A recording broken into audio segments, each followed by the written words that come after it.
Eloy Friso. Senhor presidente, senhoras e senhores vereadores, até porque fiz questão de dar os apartes na minha manifestação, não consegui concluir, então, algumas informações que tratei sobre a questão do transporte. E gostaria de colocar aqui para os senhores, e esses dados eu tenho certeza que vão espantar a cada um de vocês. Eu falava que lá em 2009 se transportava 54 milhões de pessoas, né? Em 2015, já houve uma redução para 52 milhões. 2016, 49. E assim foi 2017, 46. 2018, 45. 2019, 44 milhões. 2020, 22 milhões. 2021, 21 milhões de pessoas. 2022, 26, aumentou um pouquinho.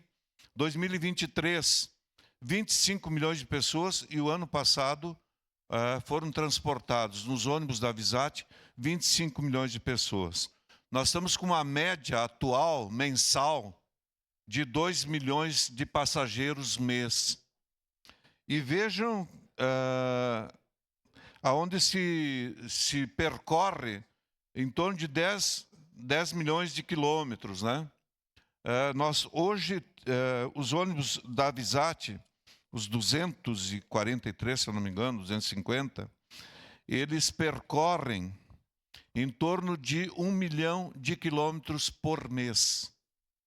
980 mil quilômetros por mês, quase 1 milhão de quilômetros por mês.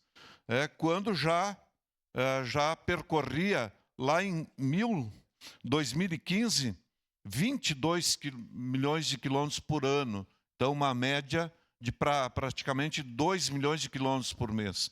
Se perdeu metade do que se percorria naqueles anos. Tem a ver, vereador, capitão, tem a ver com, sem dúvida nenhuma, com a ampliação do transporte de passageiros para as fábricas. Vereador Ramon, desculpa, não vi onde saiu daqui. Sem dúvida nenhuma, as fábricas foram contratando os seus serviços, né? E possibilitou o crescimento dessas grandes empresas, tipo essa Giratur que foi colocada aqui. Então, esses são dados que têm que ser trabalhados a partir de agora. Tá? Que tipo de sistema, que tipo de modelo nós queremos para o futuro imediato da cidade. E esse é um desafio que nós temos para fazer. Pois não, vereador Cláudio? Muito obrigado pela gentileza. Não há um regramento específico para o fretamento, isso me preocupa. É a primeira situação que a gente tem que levar em consideração, né?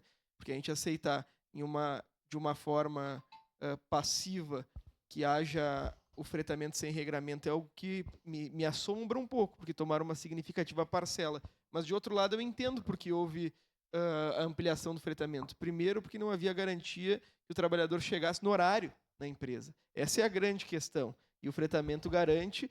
E mais do que isso, a empresa que promove o fretamento assume o passivo em caso de atraso, o que uma empresa que exerce um serviço público não poderia assumir. Mas eu acho que é uma saída. Algumas empresas, como a Agrale, vem adotando a utilização do transporte público, mas por falar muito com trabalhadores, eu vejo que eles têm essa preocupação. Primeiro, com o atraso da linha. A segunda questão, que eu escuto do Sindicato dos Rodoviários, é a preocupação quanto ao regramento do fretamento.